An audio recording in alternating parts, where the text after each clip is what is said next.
Yo guys, it's SmallmouthCrush. A lot going on today. I'm going to run down what I'm doing because it's hectic around here. And I got to do a recap, first and foremost, of the FLW BFL regional event on the Chesapeake Bay. It didn't go well for me. It didn't end well.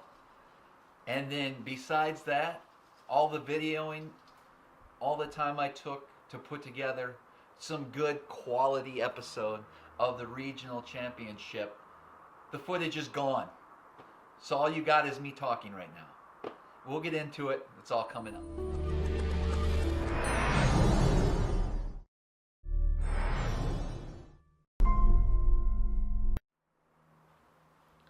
All right, so all the footage from the BFL Regional is gone. It was my fault. I actually deleted it all from my Final Cut Pro editing software. So it is what it is. I'm not going to worry about it. There wasn't a whole lot to show. I'm just going to give you a quick rundown so you guys know how things ended up. I was confident, being a tough bite, I was confident that I'd be able to get 5 good fish and be in contention for day 2 and hopefully to make it to the All-American. So I ended up making a very long run. It was about an hour and a half. I was a late boat number, and so I didn't leave the marina until about 8 o'clock. Got all the way down there, and it was rough conditions. I made it in an hour, and then I had a good half hour of idling. So I get way back into the spot that I wanted to start. It was a real nice little creek that had some laydowns, and I was throwing a spinnerbait, and hopefully my goal was to pick up 2 or 3 good fish, and then go back a little further and start fishing some laydowns, some wood, and pick apart and hopefully get a limit. Well, I got to the first spot, put the trolling motor in the water, and nothing. I had no trolling motor. Very frustrating. My co-angler and I worked on trying to get that trolling motor fixed for about 20 minutes, and by that time we're pushing 10 o'clock. I had a spare, but it was way back up at the ramp in the back of my truck. And so I decided to fish without a trolling motor the rest of the day and try to salvage it. Well, it was very hard to fish a spinnerbait in a creek with current properly without a trolling motor. So that was a challenge. A long story short, I only ended up coming in with 2 fish on day 1. I could have ran back, but by the time I got back and put the trolling motor on, I mean, we would have been looking at 12:30, 1 o'clock at the earliest. I had to be in at, I think, 4:30. So I had a decent, I would have had an afternoon to be able to salvage something way up top where everyone else was fishing. And I decided to stick it out. And looking back, obviously, whatever, I wanted 5 fish, and that wasn't the case. Weights were low. I mean, 10, 11, 12, 13 pounds is what you needed to be in the hunt. And so day 2, I really had no choice but to go out on the flats and try to put together a 22-pound bag, because that's what it was going to take for me to just get paid now. I would have needed 27 to win, which, I mean, that's hard to come by this time of year. So grinded it out on the flats on day 2. It was rainy, wet, and miserable conditions. We actually canceled day 2. So the 3rd day was actually a full field fish, when really it was going to be just the top 12. I really needed 3 days to play catch up, but none of that worked out.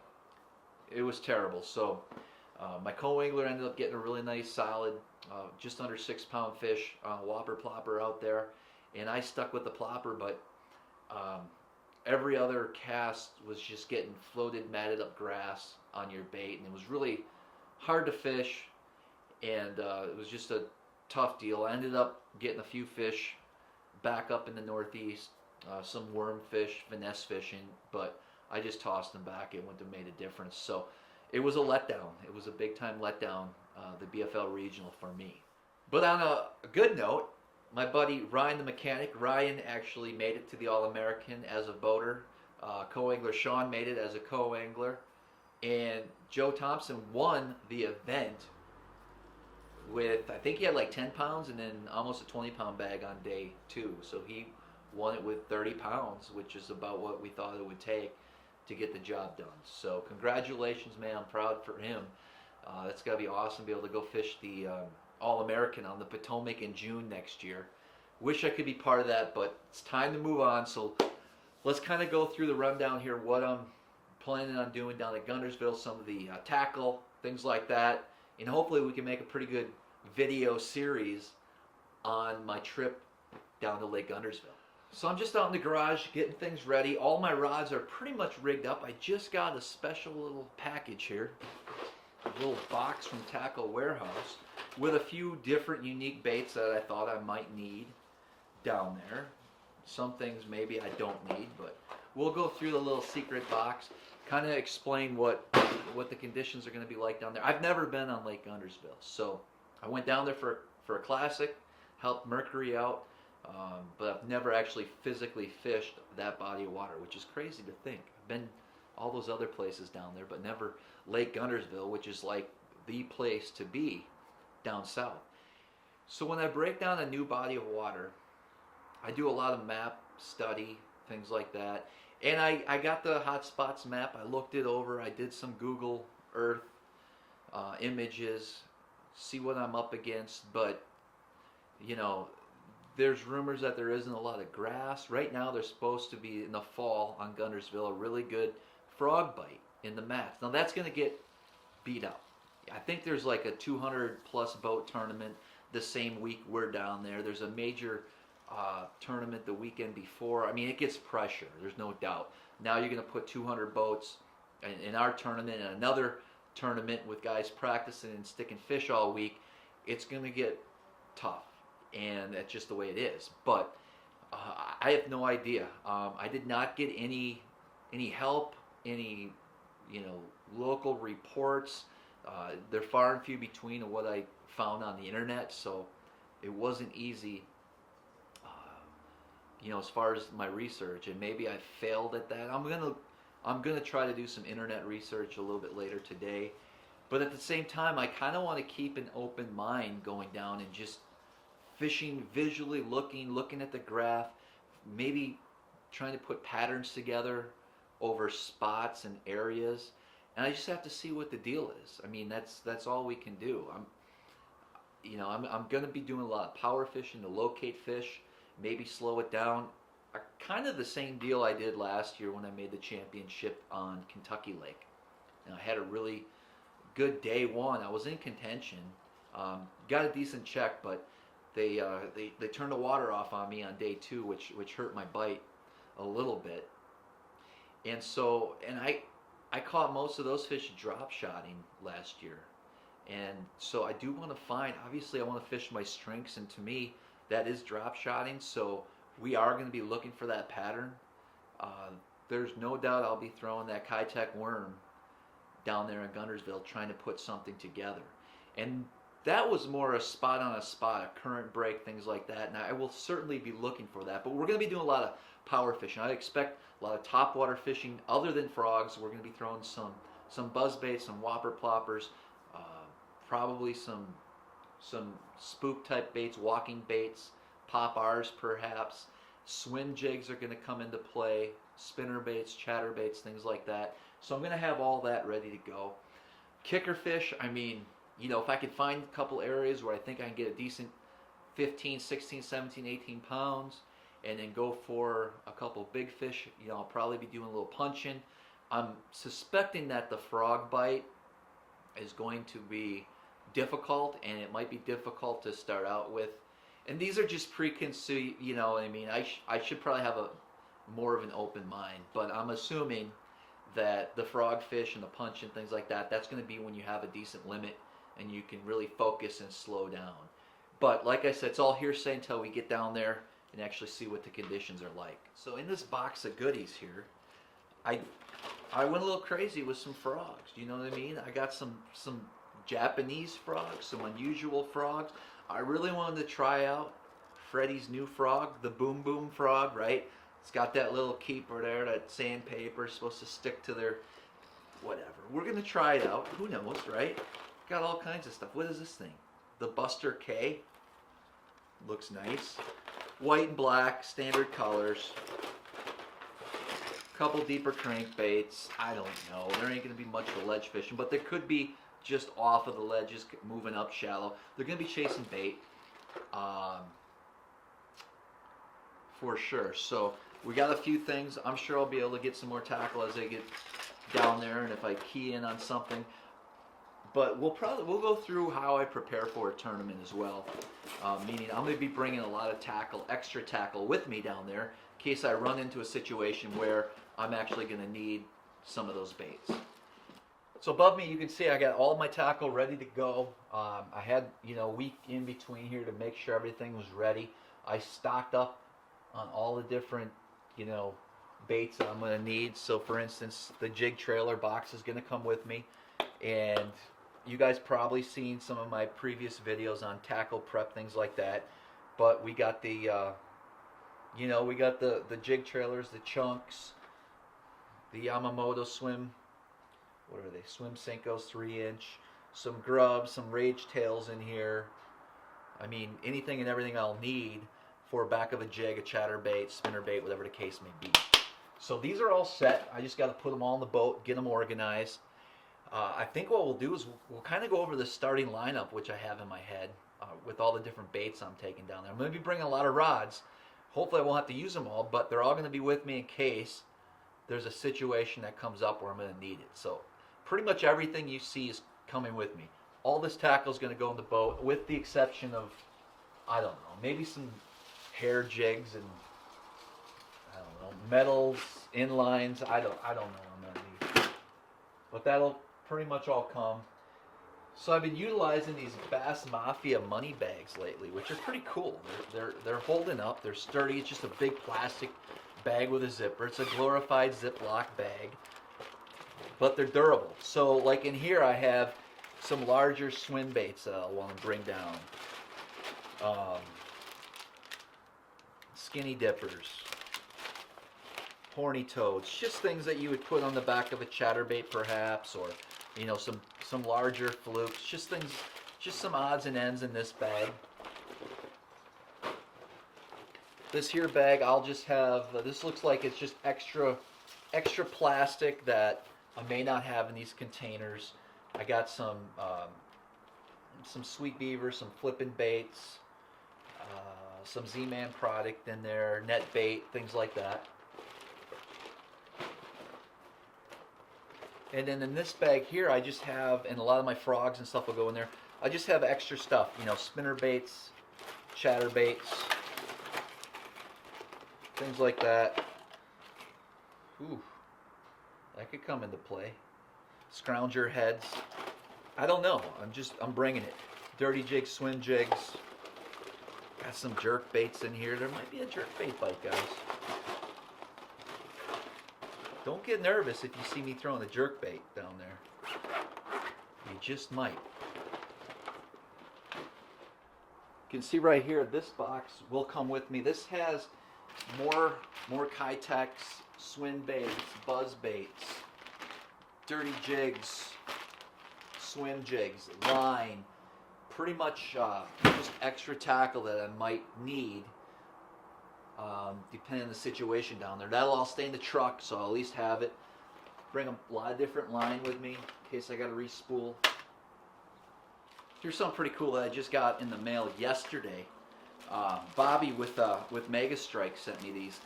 He created a new chatterbait, which is really unique. It has a little, has kind of a swivel pivot head to it, and put a little swim bait trailer on that. He sent me a bunch of these to try out down there, so I'm definitely looking forward to doing that, because these fish are going to be keyed in on bait fish. It's just, that's what you do in the fall. Whether they be way back up in the creeks, the main river, and some scattered grass, I don't know, but that's what they're going to be keying on.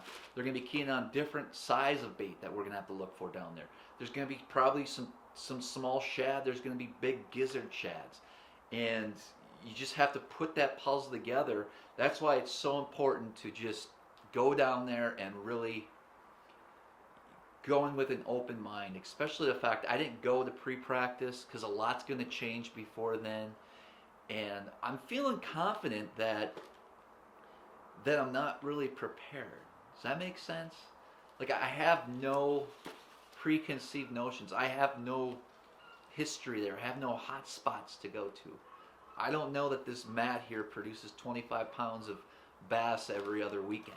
You know, I don't know. I don't know that this bridge piling, this left bridge piling 2 feet to the right of it, is a sweet spot. So yes and no. It can be we got our work cut out for us, and you guys probably relate. You're super excited. Everyone who probably qualified for this tournament is super excited. You know, just the prep work, the travel down there, the first day of practice, you have all these high expectations.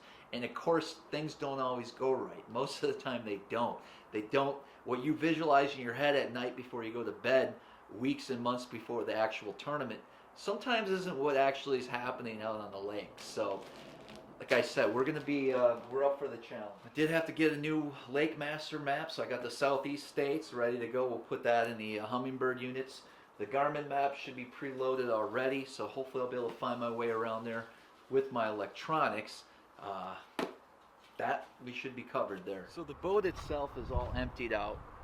Everything's been taken out of the boat, and I'm just going to start to pack it up and getting ready for the tournament. So I'll do a little cleanup, polish her up a little bit, maybe do some vacuuming, making sure everything looks good on the old nitro, and then we'll start filling compartments. Well, let's go through some of the rods I'm going to be using. I'm just going to bring them out, and we'll go over each one, I guess, real quick. I'm going to take too much time. But here we got a rod with a super fluke, ready to go for some schooling action. Here we got just an underspin with a Kitech. So it's going to be a lot of bait fish presentation. Another swim bait rod. Buzz bait action, right? Got a little buzz bait with a skinny dipper on the back. I really hope I can get something going on this. This is kind of a real unique bait that I love to throw, especially in the fall. And I got a little stinger hook on here, and hopefully if I can get them going on that, I can break down just what I use that technique for and when. I do have another spinnerbait with a skirt on, or buzzbait, I'm sorry. Did I say buzz? What you guys know, buzzbait, right? Got a couple top waters. Got the whopper plopper, the shower blow, ChatterBait, swim jig. I'm gonna have my frogs, a variety of crankbaits, some deeper diving, some DT10s, DT6s, square bills, wake baits, jerk bait rods, and then of course I'm gonna bring my flipping sticks, things like that, with some plastics, Texas rig plastics as well. So that pretty much sums up the starting lineup on my bait casters. My spinning rods, I'm not going to go into them. It's going to be standard stuff. It's going to be some type of finesse worm, a shaky head, a drop shot, maybe a tube, and then again we're going to customize all this stuff once we get on the water and see what the conditions are really like. Well, here's a fun fact, or a predicament, if you will. So I opened up the Lake Master. It says Southeast States, and inside a sealed container, it's Western States. Western States. That doesn't help me. I'm not fishing lake meat next week. Tackle Warehouse didn't have any in stock. I had to order this off of eBay. Apparently that wasn't the smart thing to do, so now I'm going to be scrambling for a Southeast Lake Master chip. Nice. Who does this? Well guys, I worked pretty much all afternoon, got the boat ready, had some issues. Why wouldn't I?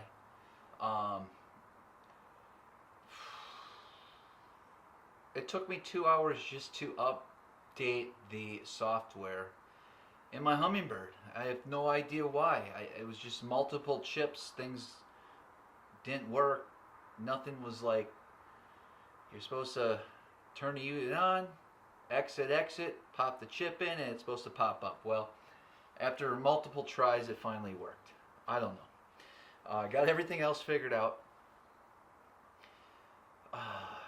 Geez, I'm way behind now. But all the tackle's in the boat, all the rods are ready to go. I just have to pack a few more things up tomorrow when I get ready to leave, and we'll be on the road ready to go. I have about a 14-hour drive down to Guntersville. 13, 14 hours for me, so it's not terrible. My plan is, today's Tuesday, I'm going to be leaving on Wednesday night, probably somewhere around midnight, maybe a little bit before. Actually, it would be before. Probably going to try to leave around 9 or 10. I want to be on the water Thursday. I want to drive straight through at night, no traffic, get down there, and I want to fish maybe chick or nickajack. And I'm debating on which one. I don't know yet. But I just want to get down there, you know, fish for half a day, maybe hopefully make a cool video and just kind of get in the zone. And then Friday, I'm probably going to fish again. I mean, we can't technically fish Guntersville until Saturday. So maybe I'll go by the Wheeler Dam right below Guntersville, mess around there. Maybe I'll go back to Nickajack. I want to fish somewhere there Friday as well, maybe till noon or 1 o'clock. Then go check in. I'm staying with Casey Smith, Chris O'Brien, those guys I stayed with down at the Costa on Kentucky Lake. And no co-angler Steve this time. He did not qualify, so we'll actually be able to get a good night's sleep. We won't have to deal with his snoring. So that's one plus side of this trip already, is no co-angler Steve. Steve, if you're watching, I'm just kidding, kind of. I definitely wasn't going to stay in the same room with you if you did make it.